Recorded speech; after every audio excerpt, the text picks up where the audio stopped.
Hello everyone, I am Anuradha Priyadarshini and once again welcome to my channel Current Affairs with Anuradha।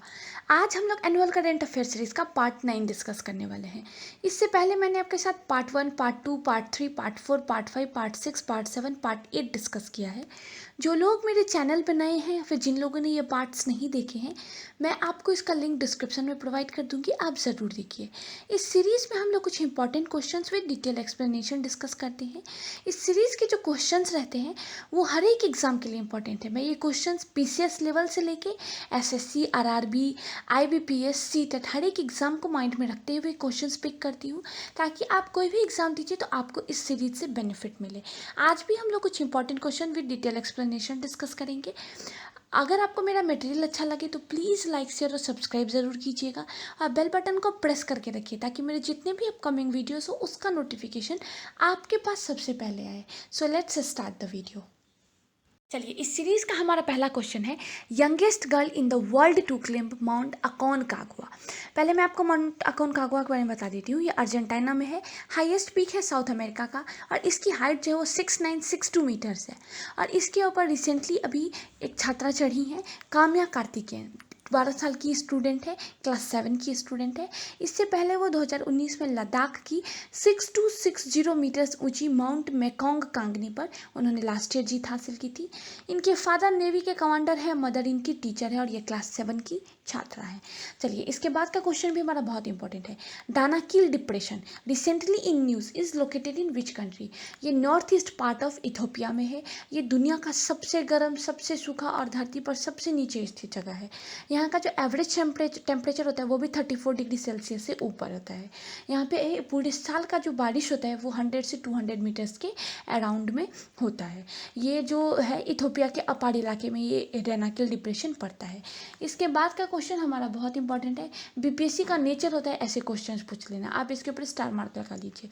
First state to grant industry status to sports, ये मिजोरम ने दिया है।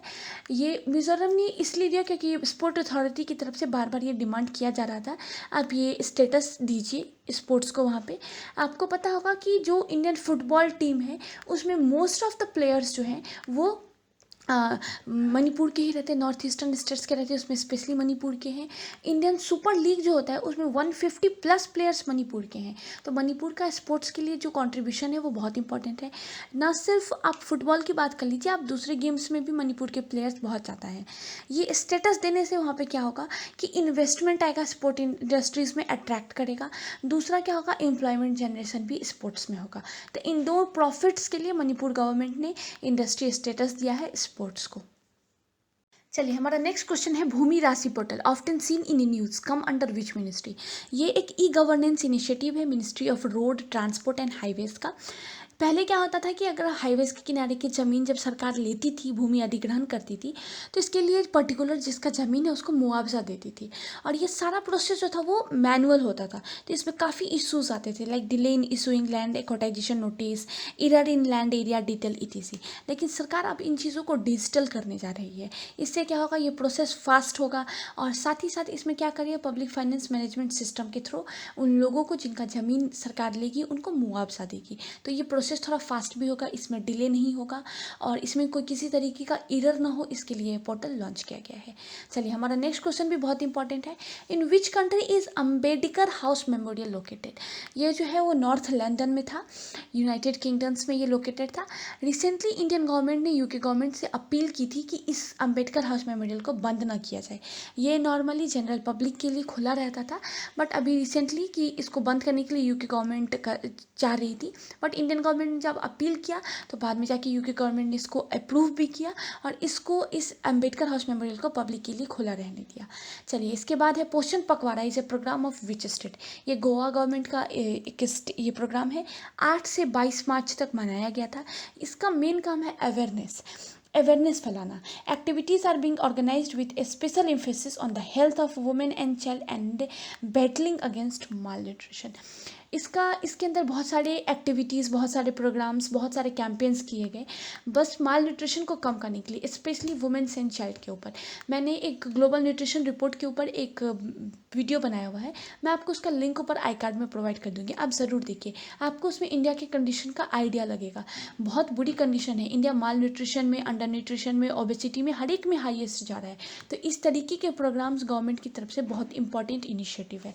इसमें anganwadi workers, आशा workers, इनको include किया जाएगा ताकि ये घर घर जा कर के अवेयरनेस फैलाए, क्या हमें कितना अमाउंट खाना चाहिए, इन सब के लिए ये अवेयरनेस प्रोग्राम लॉन्च किया गया था।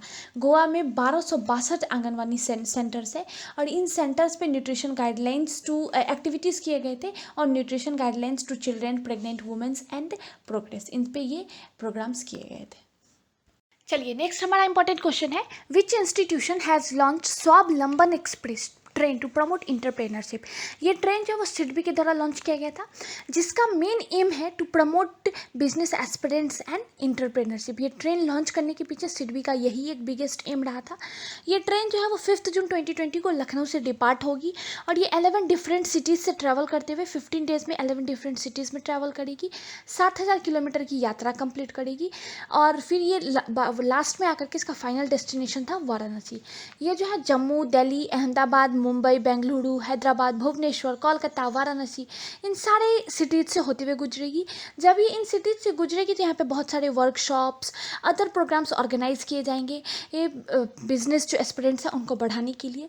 इसमें जो पार्टिसिपेंट्स होंगे उनका एज ग्रुप उन्होंने डिसाइड किया था, 20 to 35 ईयर्स के जो एज ग्रुप है वही इसके पार्टिसिपेंट्स होंगे, इसके वर्कशॉप के, इसके अदर प्रोग्राम्स वगैरह जो होंगे उसके। चलिए आपको मैं इससे रिलेटेड दो और चीज़ बता देती हूँ। सिडबी का हेडक्वार्टर है लखनऊ में, इसके चेयरपर्सन और एमडी है अभी मोहम्मद मुस्तफ़ा। इसके बाद का हमारा क्वेश्चन है, first Indian to claim the highest volcanoes of all the 7 continent. इनका नाम है सत्यरूप सिद्धार्थ। ये इंजीनियर हैं, कोलकाता के हैं, 35 ईयर्स के हैं और ये दुनिया के ऐसे सबसे युवा माउंटेनर्स बन गए हैं जिन्होंने 7 चोटियों और 7 वॉल्केनोज जो हैं उन पर फतह हासिल की है। इससे पहले ये रिकॉर्ड ऑस्ट्रेलिया के डैनियल बुल के नाम पे था और अभी ये लास्ट में जिस माउंटेन पे चढ़े थे उसका नाम है माउंट सिडले, जिसकी हाइट थी 4285 मीटर्स। इसके बाद का जो क्वेश्चन है वो हमारा बहुत इंपॉर्टेंट है। फूल दई is a harvest festival of which state. ये उत्तराखंड का फेस्टिवल है, फर्स्ट डे ऑफ चैत्र में मनाया जाता है, जिसका एम है कम्युनिटीज़ के बीच का जो इंटरनल रिलेशंस है उसको प्रदर्शित करना। जो पहाड़ियों में रहते हैं उत्तराखंड के, उनके इंटरनल रिलेशंस को प्रदर्शित किया जाता है। इसमें जो अधिकांश जो जितने भी इस फेस्टिवल में जितने भी कार्यक्रम किए जाते हैं वो लड़कियों के द्वारा किए जाते हैं। वो लड़कियां फूल तोड़ती हैं, अपने घरों को सजाती हैं। इस टाइम पे एक हलवा बनता है, वहाँ का प्रसिद्ध हलवा है वो बनता है और भोज के रूप में। चलिए हमारा नेक्स्ट क्वेश्चन भी बहुत इंपॉर्टेंट है। Recently pyramid of Djoser was in news where it is located. इसका लोकेशन है इजिप्ट में। ये जो है पहला पिरामिड एवर बिल्ड जो था वो था ये आफ्टर 14 ईयर्स रीओपन हुआ है। 1992 में जो अर्थक्वेक आया था उसमें ये पिरामिड पूरी तरीके से ढह गया था। इसका रेनोवेशन का काम बहुत टाइम से पेंडिंग चल रहा था, अभी इसका रेनोवेशन कंप्लीट हुआ है और पिरामिड ऑफ जोसर दोबारा से रीओपन हुआ है, इसलिए ये न्यूज़ में था। इसके बाद का क्वेश्चन भी इंपॉर्टेंट है। Which festival is called mother of all festival in Kerala.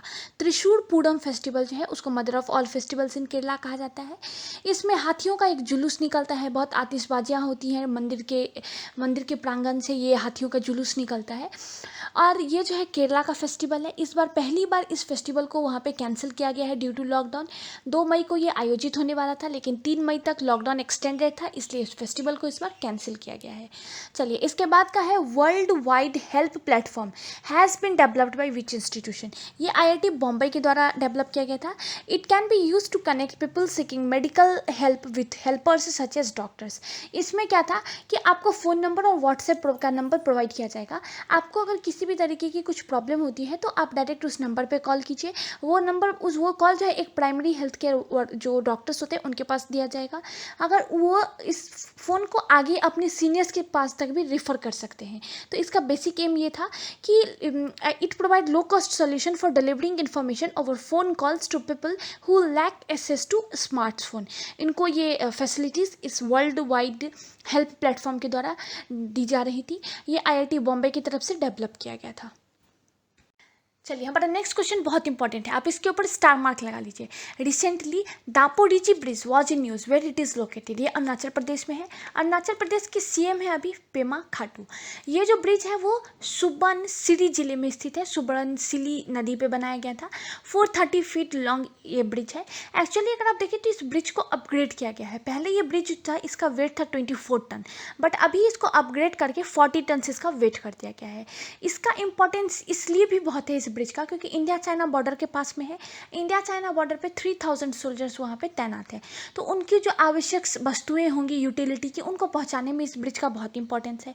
दूसरा, इस ब्रिज के इस गाँव जो सुबनसिरी जिले है, इसके आसपास में 451 विलेजेस हैं, तो उस गाँव को भी जो आवश्यक सब वस्तुएं हैं उनको पहुँचाने में बड़ी बड़ी गाड़ियों की अगर ज़रूरत पड़ती है तो इसमें इस ब्रिज का बहुत इंपॉर्टेंस है। अगर कभी भी इंडिया चाइना बॉर्डर पे अगर किसी भी तरीके की स्थिति, युद्ध की स्थिति बनती है, तो भारतीय सेना को अपने तोप या फिर बड़े बड़े विमान को ले जाने में वहाँ पे इस ब्रिज की मदद से सहायता मिलेगी। ये ब्रिज जो है border road organization, ministry of defence और अरुणाचल प्रदेश गवर्नमेंट तीनों की कोलैबोरेशन से बनाया गया है। देखिए बीपीएससी का नेचर है, इस टाइप के क्वेश्चन जब भी आए ना और किस नदी पे ये ब्रिज बना हुआ है, तो आप उस नदी के बारे में सारी चीज़ें डिटेल में देख लीजिए, क्योंकि बीपीएससी का नेचर है कि वो 1 से 2 मार्क्स का ट्रिब्यूटरीज पूछ लेता है। तो ये जो है ब्रिज वो सुबनसिरी नदी पे बना हुआ है। ये सुबनसिरी नदी जो है वो तिब्बत के हिमालय क्षेत्र से ओरिजिन होता है और नॉर्थ में असम घाटी में जाकर के तक बहती है और लखीमपुर में ब्रह्मपुत्रा में मिल जाती है। तो ये ब्रह्मपुत्रा का भी बहुत इंपॉर्टेंट ट्रिब्यूटरीज है।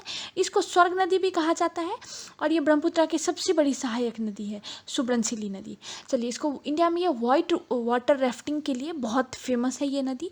और इस सुबनसिरी नदी के 2 ट्रिब्यूटरीज है, सीए और कमला। ये दोनों नदी बहुत इंपॉर्टेंट है, तो आप इस चीज़ को भी बहुत ध्यान में रखिएगा।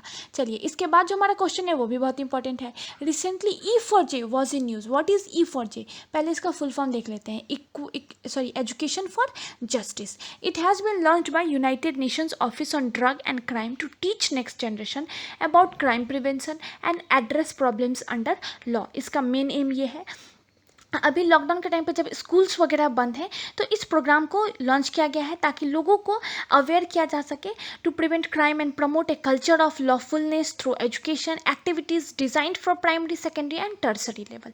और इसका एक और एम है कि ये जो E4J इनिशिएटिव है is under the global programme for the implementation of Doha Declaration. इसके बाद का क्वेश्चन है e Gram Swaraj portal has been launched by which ministry? ये जो है मिनिस्ट्री ऑफ पंचायती राज के द्वारा नेशनल पंचायती राज डे 24 अप्रैल को सेलिब्रेट किया जाता है, उस दिन ये लॉन्च किया गया था, जिसका मेन एम है transparency and strengthening of the e governance in Panchayati Raj institution across the country through decentralized planning, progress reporting and work based accounting. ये इसका मेन एम है, मिनिस्ट्री ऑफ पंचायती राज के द्वारा ये लॉन्च किया गया था। चलिए, हमारा नेक्स्ट क्वेश्चन भी बहुत इंपॉर्टेंट है। Pitch black 2020 is a military exercise of which country? ये जो मिलिट्री एक्सरसाइज है वो ऑस्ट्रेलिया और इंडिया के बीच में किया जाता था। अभी लॉकडाउन की वजह से इसको कैंसिल कर दिया गया है, इसलिए ये न्यूज़ में है। ये एक्सरसाइज जो है वो 27 जुलाई से 14 अगस्त तक ऑर्गेनाइज किया जाता है। बाइनियल है, हर एक 2 साल पे होता है। लास्ट एडिशन इसका 2018 में था और अब जो नेक्स्ट एडिशन होगा वो 2022 में ऑर्गेनाइज किया जाएगा। It is a biennial 3 week multilateral air combat training exercise hosted by the Royal Australian Air Force. इसके द्वारा ये होस्ट किया जाता है। इसके बाद का जो क्वेश्चन है वो भी बहुत इंपॉर्टेंट है, आप इसके ऊपर स्टार मार्क लगा लीजिए, कोविड से रिलेटेड है। Name of the low cost mechanical ventilator developed by IIT Bombay to fight कोविड-19 इज। मैं कोविड-19 पे एक दूसरा पार्ट भी बनाने वाली हूँ, जिसमें अभी तक जितने वेंटिलेटर्स बने हैं इंडिया में वो भी इसमें मैं इंक्लूड करूँगी। साथ ही जितने PPE किट्स बने हैं वो भी इंक्लूड करेंगे और जितने भी इंपॉर्टेंट क्वेश्चंस रहेंगे कोविड से वो भी मैं आपको उसमें अपडेट कर दूंगी। चलिए, यहाँ का जो क्वेश्चन है ये IIT बॉम्बे के द्वारा मैकेनिकल वेंटिलेटर्स जो डेवलप किया गया उसका नाम क्या है?